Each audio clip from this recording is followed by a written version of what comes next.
Wala nang maraming paligoy-ligoy pa, diretso sa punto na. Maiksi lang ang komentaryo, pero diretso sa punto. Maraming kuro-kuro, may tiwali, may totoo. Dito, sa Puntong Diretso tayo. Punto Diretso.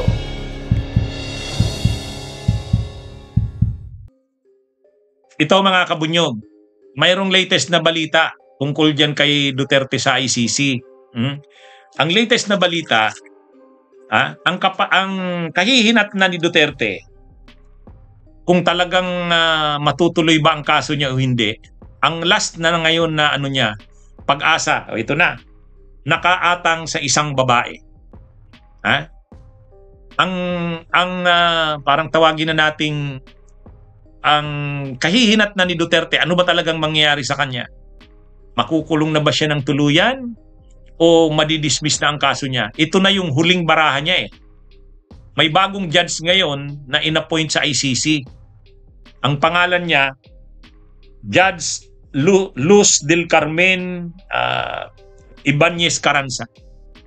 Yan Carranza ang apelyido. Si Judge Carranza. Luz ang pangalan. Luz del Carmen Ibanez Carranza. Binasa ko yung background nito Binasa ko yung background, mga kabunyog, mga kababayan. Ang background nito ay matindi. Matindi. Peruvian ito. Peruvian. Ibig sabihin taga-bansang Peru. Na 2018 siya naging napunta sa ICC. Hanggang 2027 pa. Hanggang 2027 pa ang kanyang term bilang judge ng ICC.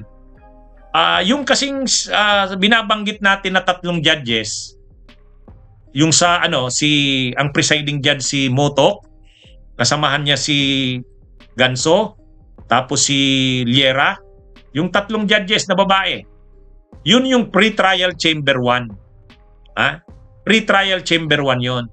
Ngayon, doon sa pre-trial chamber 1, kung saan yung tatlong judges doon, ang members, ang nagpipreside doon si Judge Moto, denied yung challenge ng kampo ni Duterte sa jurisdiction issue. Ibig sabihin, challenge nila Kaufman yung jurisdiction ng ICC. Ang desisyon ng ICC, may jurisdiction ng ICC. Kaya tuloy ang trial. Doon yan sa pre-trial chamber. Ngayon, mayroon pa kasing appeal. Pwede silang mag-appeal. At nag-appeal nga sila sa appeals chamber. Ngayon, ang presiding judge doon sa appeals chamber ay itong si Judge Carranza. Ka-appoint lang bilang presiding judge ng appeals chamber. So, ibig sabihin, nag-appeal uli. Nag-appeal itong sila Attorney Kaufman dito sa appeals chamber para i-reverse yung desisyon ng pre-trial chamber. Kasi sa pre-trial chamber 1, rejected yung challenge, denied yung challenge sa jurisdiction. Ang sabi ng ICC pre-trial chamber 1, may jurisdiction ng ICC kaya proceed ang trial. Ngayon ang ginawa nila Kaufman, nag-appeal sa appeals chamber. Ang bagong na-appoint na judge doon ay itong si Judge Luz del Carmen Ibanez Carranza mula sa bansang Peru. Ngayon, ano ang tsansa? Mahirap. Mahirap kasi ang background ni Judge Carranza, human rights lawyer din. Nung nasa Peru pa siya, ang mga hinahandle niyang cases, mga human rights violations din, ayaw niya ng human rights violations. Itong mga crimes against humanity, expertise niya ito. Expertise niya ito ni Judge Carranza. Kaya nga siya na-appoint o naging member ng, kaya nga siya nalagay sa ICC noong 2018 dahil sa background niya na siya ay magaling na human rights lawyer, international humanitarian law lawyer. Magaling siya. At expert siya sa crimes against humanity. Yung mga pag-prosecute ng ganyang mga crimes, yan yung expertise niya. O kaya ngayon, mahirap na. Mahirap ng mahirap na itong mabaliktad yung desisyon ng pre-trial chamber na rejected yung challenge sa jurisdiction. Pagdating sa appeals chamber, ako sa tingin ko lang mahirapan. Mahirapan. Kasi matibay naman yung mga arguments doon sa desisyon ng pre-trial chamber. Anyway, talaga namang expected naman na mag-a-appeal si Kaufman. Alam naman natin, siyempre gagawin ni Kaufman ang lahat. Kaya nag-appeal siya ngayon sa appeals chamber. At ang judge ngayon doon, naka-appoint lang ay itong si Judge Carranza.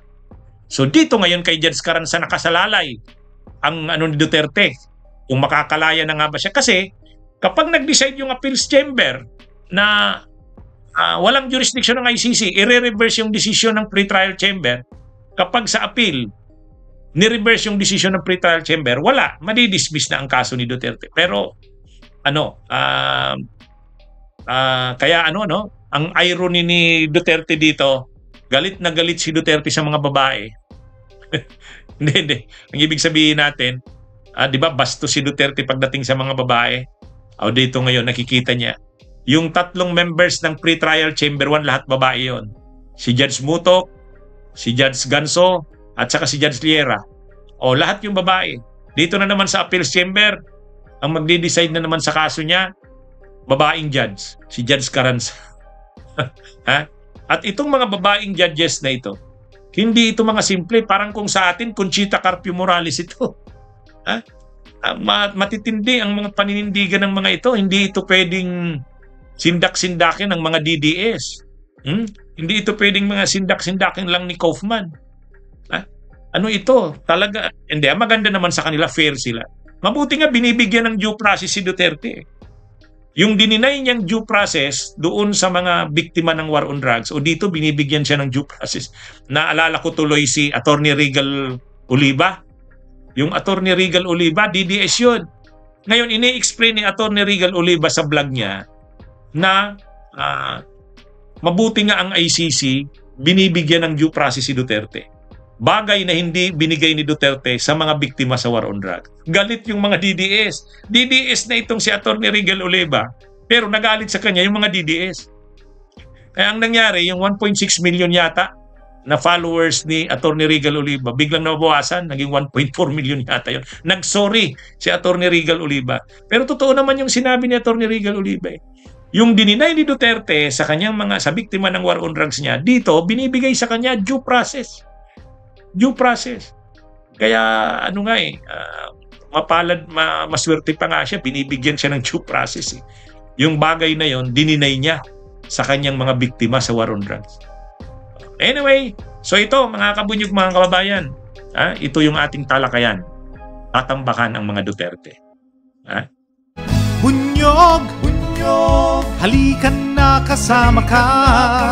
Bunyog, kapag buklod ay may pag-asa.